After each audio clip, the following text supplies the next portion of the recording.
Ferdinand Bongbong Marcos Jr. adik bangag. Sabi ng kapatid niya.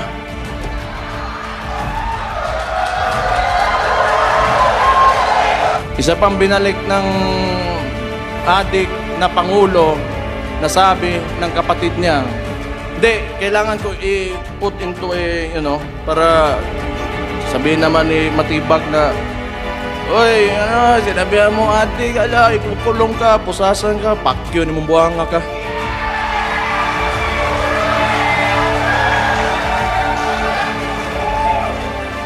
Putang ina ninyong tanan!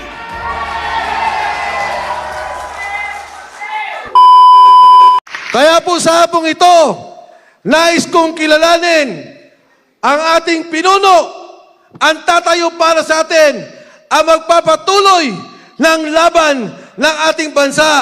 At naniniwala po ako, balang araw, magiging Pangulo ng Republika ng Pilipinas, Mayor Baste Duterte! Duterte! Duterte! Duterte! Duterte! Duterte! Duterte! Duterte! Duterte! Duterte! Duterte! Duterte! Duterte! Duterte! Duterte!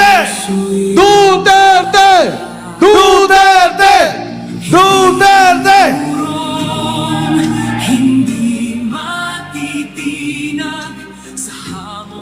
Lingkod lang.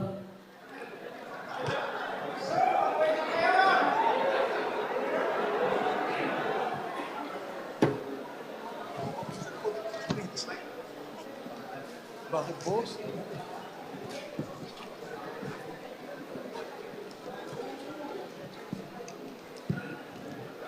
2016,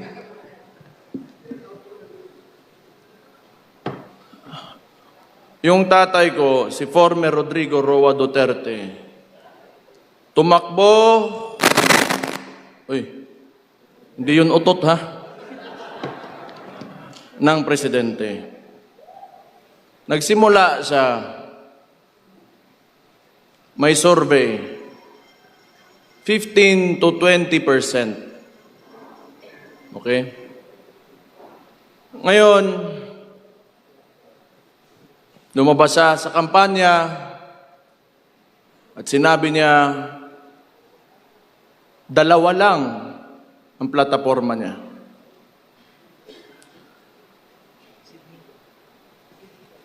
Drugs and criminality and corruption. Tatlo pala. Bobo ako sa mat eh.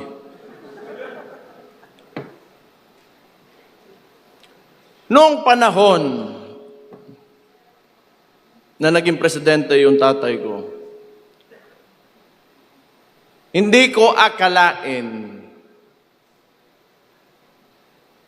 na babanggain niya talaga yang tatlong pinakamalaking problema ng Pilipinas at nailagay siya ng Pilipino kasi alam nating lahat na yan talaga ang problema ng Pilipino kaya't hindi tayo umaangat. Kaya nailagay siya ng mga Pilipino bilang Pangulo ng Pilipinas. At anong ginawa niya? Inalis niya lahat yon at kung anong sinabi niya sa entablado, talagang ginawa niya. Kaya bumaba siya ang approval rating niya. Kung hindi 90, nasa 80, hindi bababa dyan. Ibig sabihin nun, kamong mga pobre, kanang mga komunidad, kayo mga nasa community, naramdaman nyo ang pagmamahal niya sa bayan niya at sa mga Pilipino.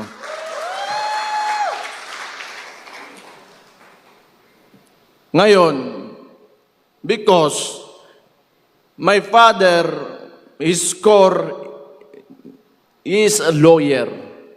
He doesn't want to amend the Constitution, to change the laws or whatever, to extend these terms. because he respects the Constitution. Ngayon, tatanungin ko kayo, kung kayo pagpipiliin ng panahon na yon, kung kayo lang, hindi galing sa kanya, itutuloy nyo ba yung termino niya? Itong si Marcos,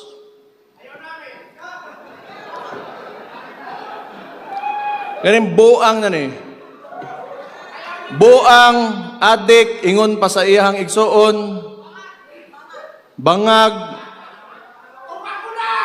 sirayong puwet, diverculitis, kung ano-ano pinapasok siguro dyan. Ano achievement nito? Binalik yung droga, binalik yung kriminalidad, binalik yung korupsyon. At ngayon yung putang inang yan, gusto pa magpatagal ng termino niya. Magaling din.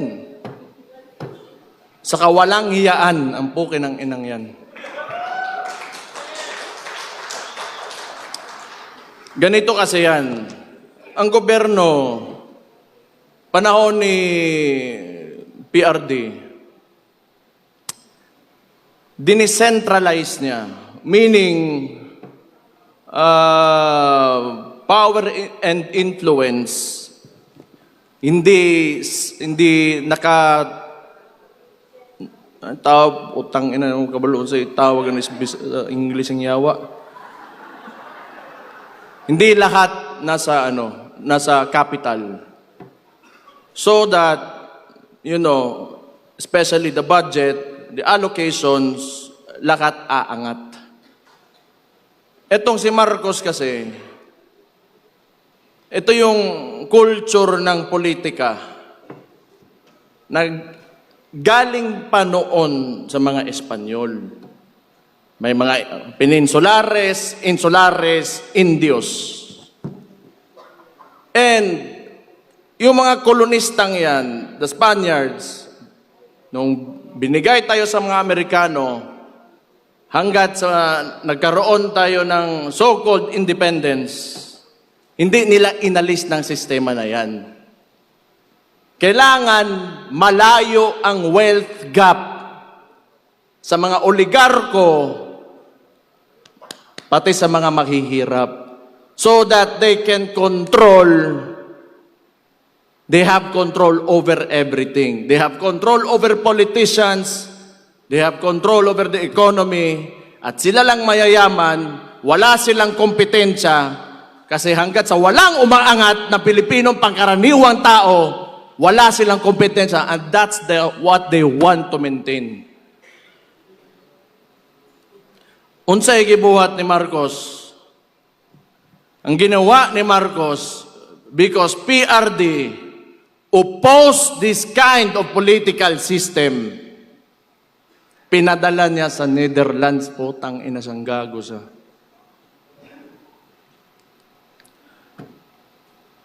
Mali and Niger had a joint statement that the ICC is an instrument of neo-colonial powers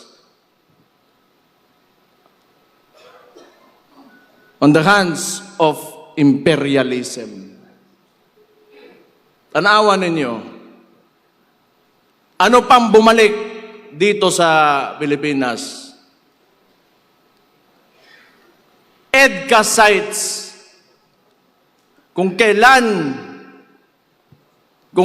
yung panahon ngayon, nagkakagulo, nagmamahal yung preso doon sa Gulf area, sa Middle East. And they want to bring war here in the Philippines. Nagtatayo ng mga military bases, and there's rumors that they want to put up a military base in the Davao region. For what? Who will benefit from war? Ito kasing si Marcos, they want us divided. That's why, yung independence ng Mindanao, do not subscribe to that, sinasabi ko sa inyo. Lahat tayo Pilipino. bago pa dumating yung mga dayuhan dito sa Pilipinas, Pilipino na tayong lahat. Ito, kaya sinabi ko yan, nagbanggit ako ng Amerikano, sasabihin na naman nila, pro-China kami, pro-China ako. Tatanungin ko lang kayo, yung Scarborough Shoal na yan, it is documented in a cabinet meeting. Andun si Trillanes, si Ochoa. They were questioned by Enrile during the time of Aquino. Noong panahon ni PRD, may annexation ba? May expansion ba na nangyari sa China? Wala. And yet they accuse us. No. It's because si PRD wanted an independent foreign policy. That's why he was taken to the ICC.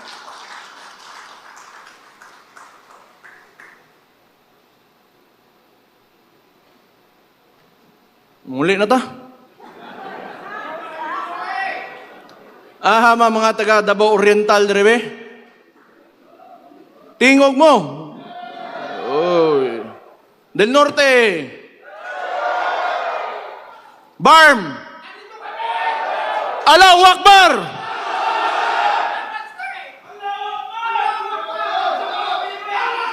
Davao del Sur. Uy, gibutang mo mas likod, luuya gud ninyo. Occidental. Usara ka buok.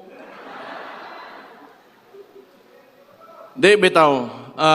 Ang sinasabi ko lang, si PRD kasi binangga talaga yung mga issues ng Pilipinas that have been encumbering us from, socio-economic growth. I do not know. Maybe, probably,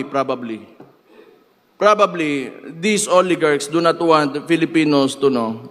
Kasi nga, pag ikaw may negosyo, you do not like competition eh.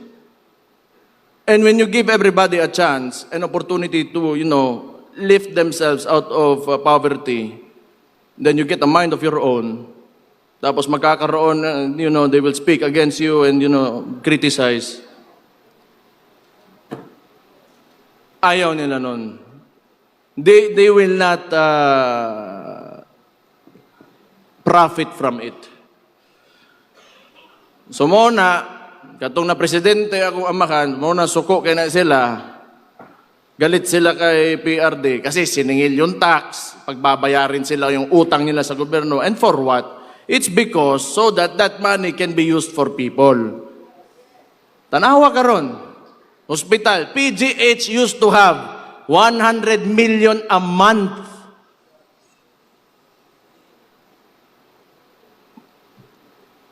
Nasaan ngayon? 60 billion, nakita nyo kanina. Kinuha sa PhilHealth. Minimum wage earner. Kung magkasakit ka, bibili mo ng gamot. Ano pambili mo ng bigas ngayon? Ano pang gastos mo sa eskwelahan ng anak mo? Saan mapupunta ang pobre na Pilipino if the government will not deliver the basic services that they deserve?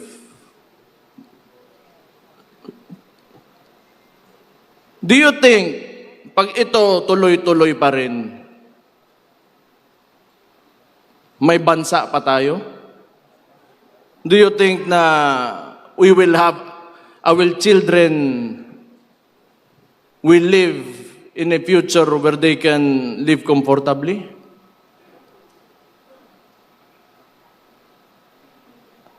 Tungod sa kwarta. Putang ina ng butangan na, I hate that so much. It is the root of all evil. Kining mga congressman ba ni yes? Sige, putang ina ninyong tanan.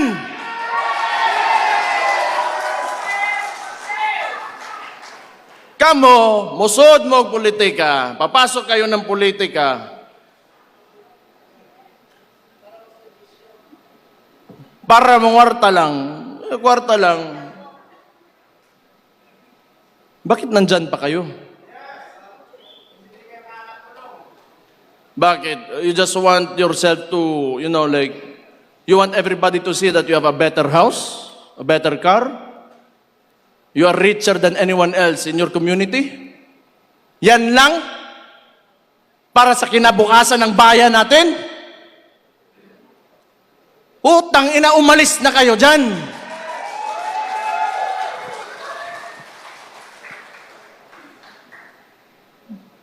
Butang ina ni mga tauhan ng yawa, yun. Yun po si Mike Defensor. Ako man siguro ipapriso, ani. Pero mauuna yan si Harold Respiso. Ako I'm really sick and tired of politics. Noon pa naman yan, before naging vice mayor ako. Isa pang binalik ng adik na pangulo na sabi ng kapatid niya, hindi, kailangan ko i-put into para sasabihin naman ni Matibag na, oy, sinabihan mo adik, ikukulong ka, pusasan ka, pakyo ni mong buhanga ka.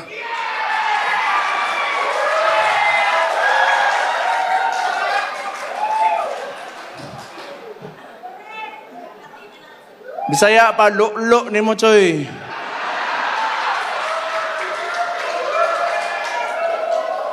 Tama si Mike.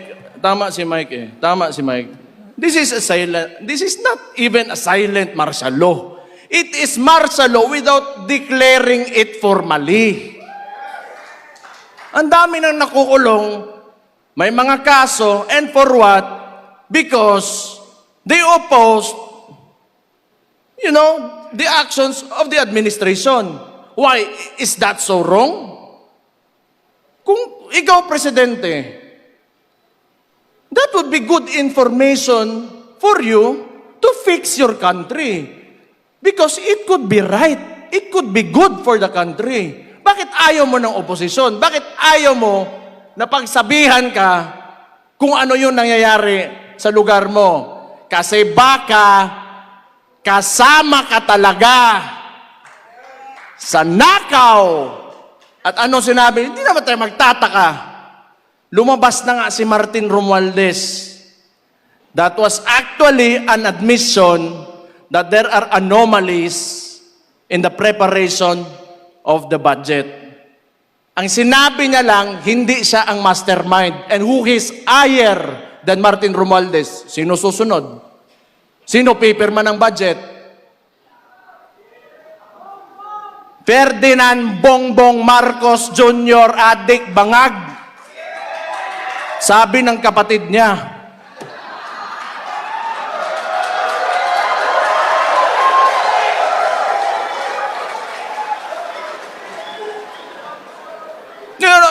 Ako ang ginaingon dire ba? Ako ginaingon gani. Awa, nanaghan ng adik karon. Dumami ang adik. Dito sa Davao, lagi may huli. Sa ibang lugar, wala. Hinahayaan nila. Takot yung mga pulis. Kasi pag hinuli mo adik, magagalit si Bongbong. Kasi adik daw siya, sabi ng kapatid niya. Oh, ano mangyayari ngayon? Yung mga pamilya, sira. Breadwinner, yung tatay. Pag nagsabuyan, wala na, sira ulo, ayaw magtrabaho, bubugbugin yung asawa. Ano mangyayari sa household? Wasak yung pamilya, yung mga bata, saan papunta? Hindi papasok ng paaralan. Yung community, yung mga barangay dyan, apektado. Sino nagbabayad ng buwis? Sila mismo. The driving force of our economy are the communities. Ang kapobrehon, mong pasagdan na mabuang. Napatay Chief PNP mo ingon lang. Sasabihin niya lang, pampahaba lang ng oras sa trabaho ang putang inang drugs na yan. Tanawa unsa ka bangag ng presidente na And you allow your chief PNP to say that without reprimanding him. Tanaw ninyo, tingin nyo ba may kinabukasan pa ang Pilipinas pag nagpatuloy ito? Tangtangan nyo si Marcos dito. Ayaw ako'y mapriso. Kitang tanan siguro. Utangin na ni.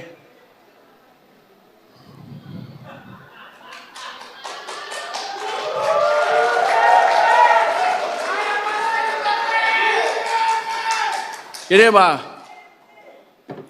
Yun sa impeachment. Balikon lang nako ani mga congressman.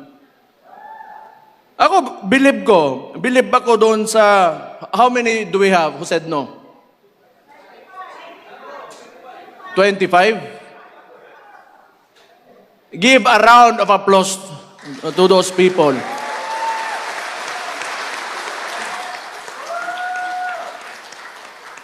Butang yan kamo, taga Davao, pangampanya hito ninyo dito sa Manila. Kay tabang ito ninyo. Itong mga ni Nogyo daning kuhan. Kana na yung mga itlog ng mga congressman. Mutang ina nila. Nga manag-yes. Huwag nyo na. Ano nga yun? 20 million. 5 million MOOE. 20 million outright cash. 5 million MOOE. Then 200 million budget. Si Dimple Mastura nag-no, di ba? Oo. Ha? Abstain. Nasto nga. Okay na. Pwede no, pwede yes. 200 million budget. And, ito pang narinig ko, Constitutional Assembly to extend the term of the incumbent politicians. That means, including the congressman. So, kung nakinig lang kayo sa akin, before the midterm elections, I already said this in Cebu, I said this everywhere I went. Yung bangag na yan, ayaw bumaba. Kasi alam niya, pag bumaba siya, makukulong siya. Nasa liderato kasi yan lahat. Kayo, mga leader kayo sa lugar nyo. If you allow looting of, public funds, then that is because you allowed it. If you do not allow it and you have strict policy against corruption, hindi talaga mangyayari yan. Ang problema, sabi nga ni Martin Romualdez, hindi siya ang mastermind. And sino yung leader? Sino yung ulo ng Pilipinas ngayon? Si Marcos. I do not know if Martin was pertaining to kaning adik nga bangag nga way uwaw bawgbaba nga presidente nato. Ingon siyang igsuon ha. Sabi ng kapatid niya. Ang bawgbaba totoo yan kasi kausap ko yan kasi tinulungan ko yan yung kampanya. Naamoy ko bawgbaba ang tawanan Pero noon, sa totoo lang, naloko rin talaga ako. Akala ko, wala lang, parang walang buot lang talaga to. Parang bata lang ba? Ngayon, bata talaga at adik pa talaga, sabi ng kapatid niya.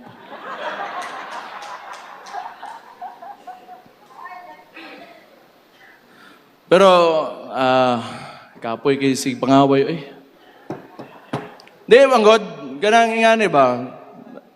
Kita, daghan mo mong politiko dire, daghan siguro marami tayo mga aspiring politicians dito. kailangan nyo magsakripisyo. Kailangan ninyo buhian ang inyong attachment to material needs, money and material needs, attachment to power, attachment to... kasi hindi talaga aangat yung bansa natin if we go into politics para lang sa sarili natin. Okay lang, o gihatag ibigay ng Diyos sa iyo, ihatag sa Ginoo sa imuha, nga musaka kasi imong kinabuhi in whatever way, maayo, og naa, maayo, og wala, o kirabod. Pero do not ever forget the people around you that voted for you.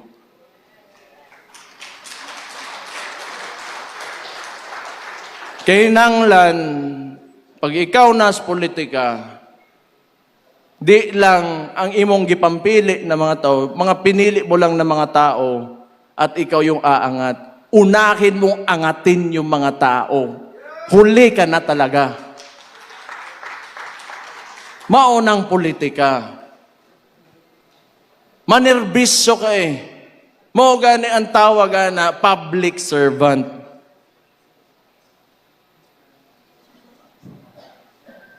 Ako, honestly, kapoy naman ko. Kapoy na ko ba? Kung naay mo pilde sa address Davao, di okay. But pasabot, mas maayo na siya nga tao na ako. Kay, I do not want to work in government for a president na ganito. Because nothing is happening. The people are suffering more and more. And I do not want to be a part of it. Na complicit ko sa nangyayari sa mga tao ngayon.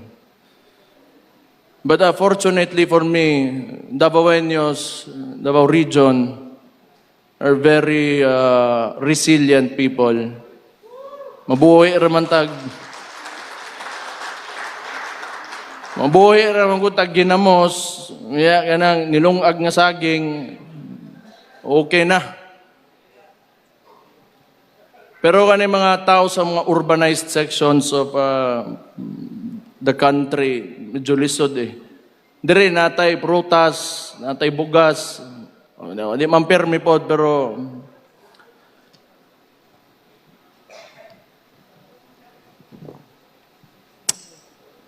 huna-hunaan ninyo. You should think about it. We have to do more. We have to do more. We have to push harder. We cannot allow this administration to go beyond 2028.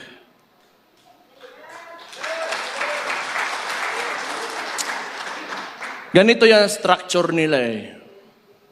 So ngayon, they are supporting the left, the extreme left, mga makabayan, the NPA, because, and probably, coming from the statement of Marbil, that drugs is only to extend the work hours of people. That's why they are lenient on these groups and individuals because yun lang ang allies nila.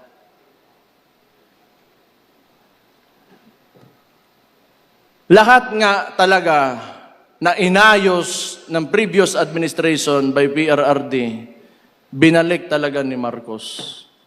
And look at what happened. Look at what is happening to us now. We have never been more divided than ever before until this fucking president came into office. So anong gagawin natin?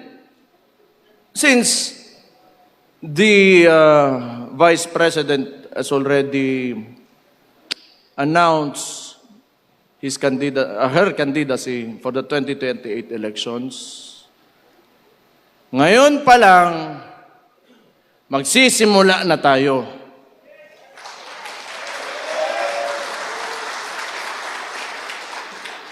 Pero sana nga, hindi aabot ng 2028 eh.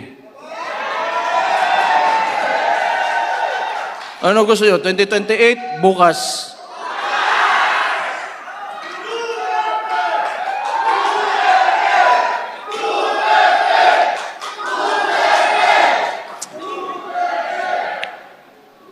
Kana, ginas inyo hagyod. Tanaw ninyo, ako'y pangutan na sa inyo, kita mga kabisayaan ba? Kunaan ng Malacanang dire, humana ni ugma, no?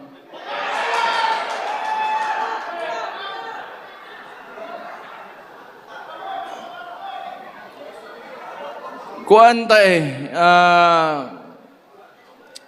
we are restrained by geography. Archipelago manggod ta. Manglupad pa ta dito Manila, pero I do not know. Pero kabalo mo, unsa ka bugo gini si Marcos ba? Bugo gyud, bisag unsa ang bugo gyud. Ana. Bugo gyud.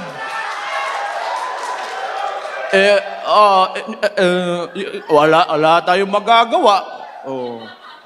Pag may nangyari, wala tayong magagawa. Kaya natigpan nyo. Limpyo tayo ng white powder dire. Usa ba chinchanso? Ilong.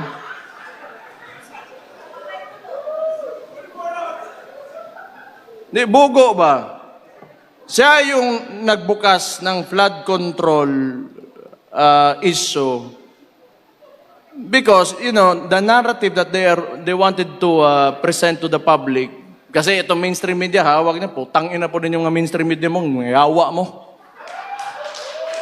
Tinuod man, ay mo, kalain na, kato mga trabahante, ang mga tag-iya, anak, mga tag-iya, fuck you.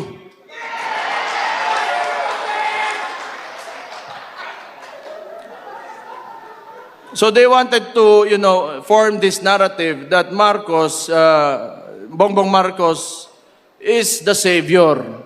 So, PowerPoint pa, nga murag kinsang maestro ang gago. Oh, these are the contractors that, had ghost projects. Contractor? O ikaw? Nga na ka... Utang ina. Scammer. Scammer ng tawhana gyud. Scammer gyud.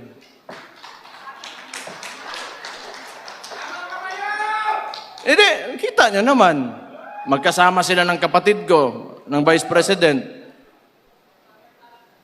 Ito lang yung, I want to put out this argument ba. They started destroying the reputation of the Vice President with the 125 million confidential funds. But how much have we lost? How much money have we lost in the flood control projects?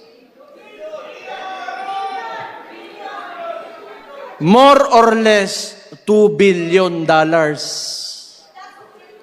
And now they want to impeach the Vice President? Sige. Sabihin na natin na totoo yan dalawa. Just to be objective about the issue.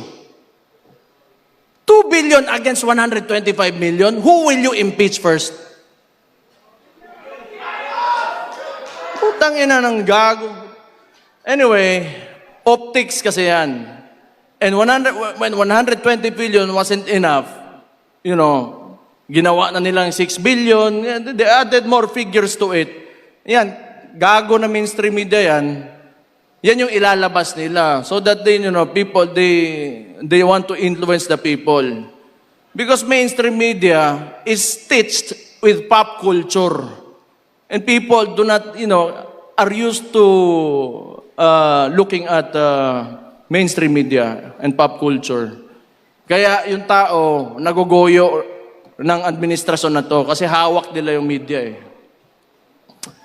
So anyway, alam ko naman, isa-splice pa rin nila yung sasabihin ko. But again, fuck you.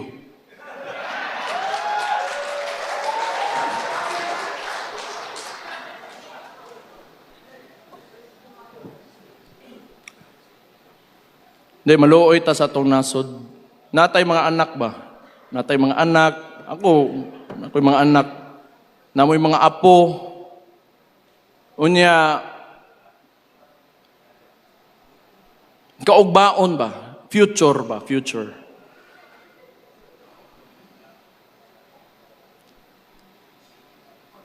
Hindi, ayoko yung mga anak ko na maglalakad.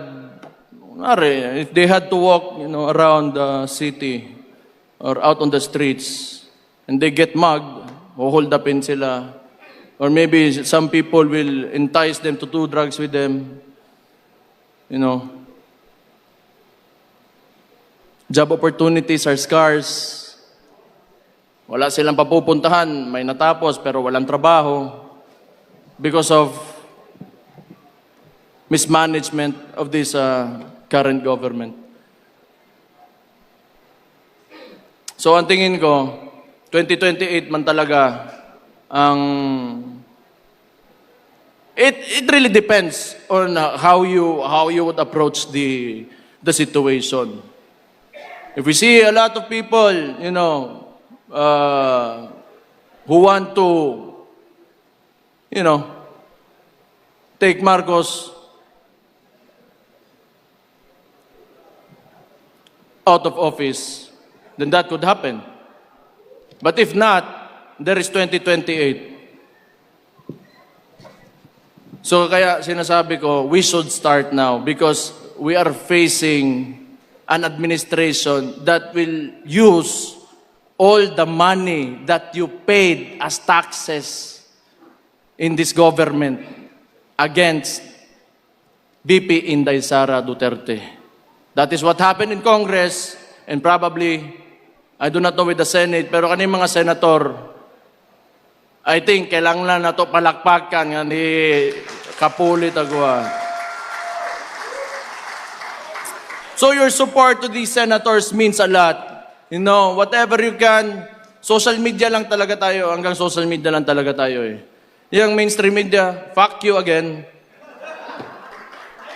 Just wholeheartedly put out your support for these senators and it will mean a lot to them. Discuss among your communities, discuss to, you want to not really convince, but tell your story on why you believed in the governance of former President Rodrigo Roa Duterte and why it should continue in 2028 through VP Inday Sara Duterte.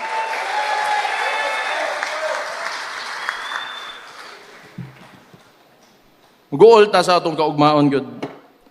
Sayang, manggod. Sayang. Everywhere I go, kahit tanongin nyo, taxi driver, mas nindot yun ang panahon ka ni Adto. Mas nindot yun. Ang maestra, sakaan ng sweldo. Police, military, sakaan ng sweldo. Okay, mana. Kinanglan ng good. Kailangan talaga sa government, you have to, increase salary. Para dili mangurakot. Mana kay I do not know. Wala, I am not in the position to, speculate on that, but that's what I think. Kung kapoy na kayo nga, sige antos, o tiis ka ng tiis, living in a country where people in government and in politics only want money. Hassle na kayo na. So, not lang, we will see. 2028, tao na to, unsay mahitabo. Pero, inshallah,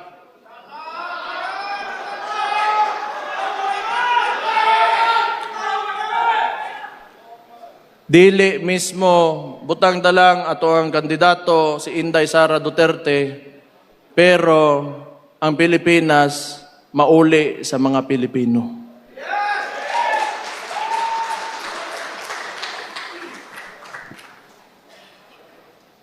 Tama na to, kapoy na kay Story Dre, paningtan ako. Ay, tama day. Namo ko yung story. Basta ikaw rin. Ako, unahan ko muna sila John Vic at saka Auntie Claire. Auntie Claire, si Mayor Baste, kung ano-ano na pinagsasabi, hindi naman totoo yun. Una na takadaan day, kapoy ka, kag-alo. Pas John Beck, ginahuwat pa na ko sa John Beck nga muli-ili sa kuutin kay pisot ko no ko. What to John Beck lain po kayong pakitag utin siguro niya, no? O sige na lang, pasiganahan siya. Pero ang tuli manggod kani adto pakang man na, pakang ana ba pakang. Kanang kang John Beck mas maguwang man na nako kung tuli siya. Pakang na iya ka. Ako German cat.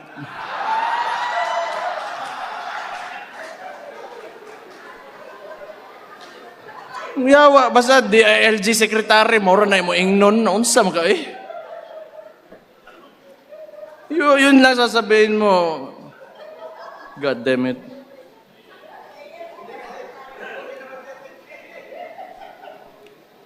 Nawala na yung usapang drug test eh, so penis test na yung susunod.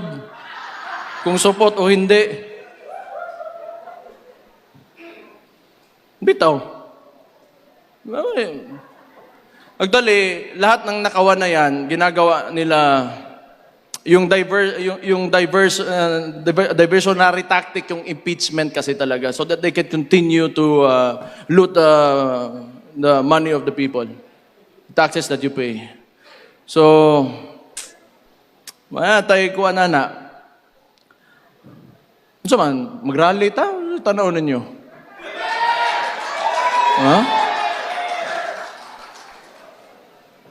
Kay ingon man si Kong Leon Libiste, magpadala daw siya barko.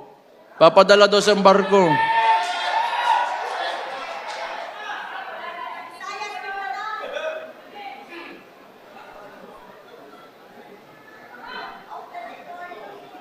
Pero I do not think kung 2 years, etong 2 years na to, mas lalala pa yan. Itong nangyayari na mga kadali langgod sa mga yung ginagawa ng administration weaponizing the bureaucracies and the departments of the administration, the government, mag-i-intensify pa yan. I told you. Tingnan nyo anong nangyari sa Senate. Tingnan nyo yung nangyari sa Senate. Nagputukan. Kaya gusto na naman nila kunin si Bato, ipadala doon sa ICC. Nalungkot ako. At the same time, medyo masaya rin kasi may kasama na yung tatay ko doon if ever that will happen. Yeah, it's a bad joke. It's a bad joke. But, you know, nga na, gano'n, kaya itong administrasyon na to, it's not in its right mind. Wala talaga yan. Addict talaga, sabi ng kapatid niya. Addict talaga. And they are working with LP because si Lam, that's why LAM, Lam, Lisa Araneta Marcos, Aranetas are relatives of the Rojases. They are LP. Actually, walang makinarya yan si Marcos alone. The ones who are moving for Marcos and at the same time, tinitira din siya, are the Liberal Party. Kasi wala siyang makinarya eh. Tapos, parang ang sitwasyon ngayon, may Marcos, tayo, mga DDS, and the LP, they want to eliminate ang DDS muna. So they want to impeach VP Inday Sara. Tapos ngayon, gusto nila sa finals, sila yung maglalaban. Yan yung sitwasyon dyan. Pero wala. Di nila tayo kaya.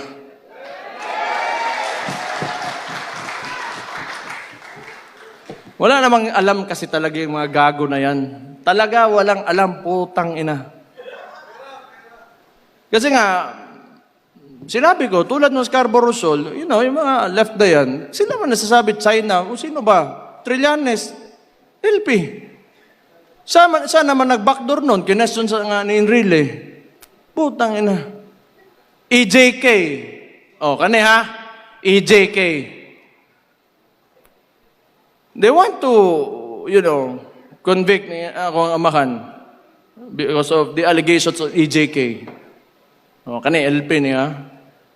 Kanang Tarlac, sa mga kuwang ko na, relatives na sa mga Aquino, ang Hacienda Luisita,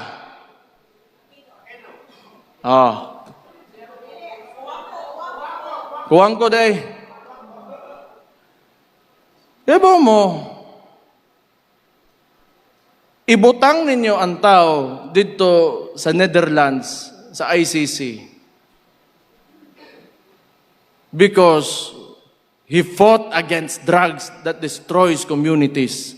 And yet these people are silent about Hacienda Luisita, who wanted land reform, who wanted their land back. Unsa ka ipokrito ni mga tawhanan ni. Kasabot gyud ana nila. Nga sige sila balik-balik og EJK. Tanawa karon bumalik si Mabilog, bumalik si De Lima, and they are alleged narco-politicians. Nidaog pag yun tong nagpapusil-pusil bitaw diri siyang bukton. Kerwin, yawa na mayor pambuang, no? Kuya, usad ba? Tagigit. Wala yun. Bumalik talaga lahat ng problema na nawala na sana. So, anyway, wala naman din talaga ako sasabihin. I just want to thank you for all of you for spending your time here. I just want to tell you, you know, like, we should think about the future. We should think about our children, your grandchildren. We should aim for a better country, much better than this one, a lot better than this one. O gihatag unta sa Ginoo, inshallah. So, to end this, tayo ay kikilos na para kay VP Inday Sara Duterte. Tayong lahat nandito dahil hindi tayo susuko. At hindi natin tatanggapin ang ginagawa ng administrasyon ngayon. So sisimulan na natin ngayon pa lang na mailagay natin si VP Inday Sara Duterte sa 2028 bilang Pangulo ng Pilipinas. Mabuhay ang Pilipinas! Mabuhay ang Pilipinas! Allahu Akbar! Maraming salamat ug maayong hapon sa inyong tanan. Duterte! Duterte! Duterte!